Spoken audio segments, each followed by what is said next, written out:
All right, so let's talk about barriers. The first thing to note about barriers is that you're going to want to be using the barrier device, not the barrier plate device. The difference between the two is the barrier plate device has to be placed on the floor like this to be used, and we don't want that. We want the barrier device that we can move anywhere we want to.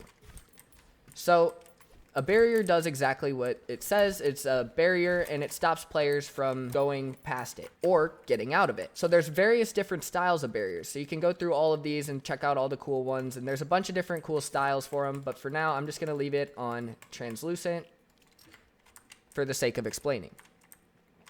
So right now, the barrier is a box, which means we can't get in this box. Nobody can get in this box. No one, it's a box that's basically just off limits.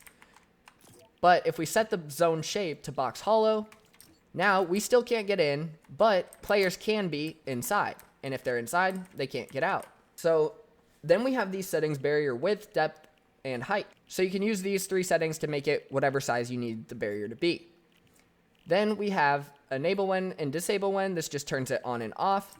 But you can use barriers to block players in, keep players out, and you can also use it to just block certain areas off, and you can turn these on and off in the middle of the game using these channels, allowing players to pass, but maybe they needed a key first or something like that.